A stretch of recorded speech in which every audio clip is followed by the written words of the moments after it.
Lungs, ఊపిరితిత్తులు.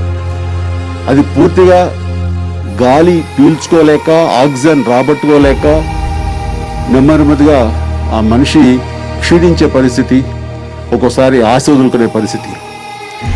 అంటే ప్రాణవాయువుకి మన ఊపిరితిత్తులకి అంత ప్రాధాన్యత ఉంది మన బాడీలో. అంటే నేను మాట ఎందుకు అంటున్నానంటే, మన భూమికి కూడా ఈ అడవులు కానివ్వండి, ఈ గ్రీన్స్ కానివ్వండి, ఈ చెట్లు కానివ్వండి, వృక్షాలు కానివ్వండి, ఇవన్నీ ప్రాణవాయువుని అందించే ఈ భూమికి ఊపిరితిత్తులు లాంటివి. సో అలాంటి గ్రీనరీ మనం పరిరక్షించుకోవాల్సిన అవసరం ఉంది, దాన్ని పెంచి పోషించుకోవాల్సిన అవసరం ఉంది, దాన్ని రక్షించుకోవాల్సిన ఆవశ్యకత ఎంతైనా ఉంది.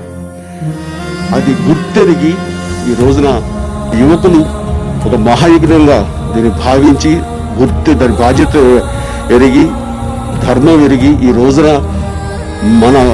మనకి అది ఒక స్ఫూర్తినిస్తూ, దాని ఆవశ్యకతను తెలియచేస్తూ, వృక్షాలు మొక్కలు నాటండి, గ్రీన్ని పెంపొందించండి, తద్వారా భావితరాలకి మనం ఇచ్చే సంపద ఈ ఆకుపచ్చదనం, దీన్ని ఇవ్వండి.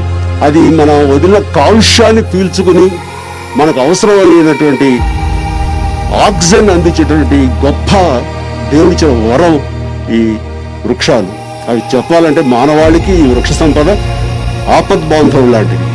సో అలాంటి వృక్షాలని మనం పరిరక్షించుకోవాలి అని చెప్పేసి నేను స్పందించి నేను మొక్కలు నాటాను. ఇదివరకు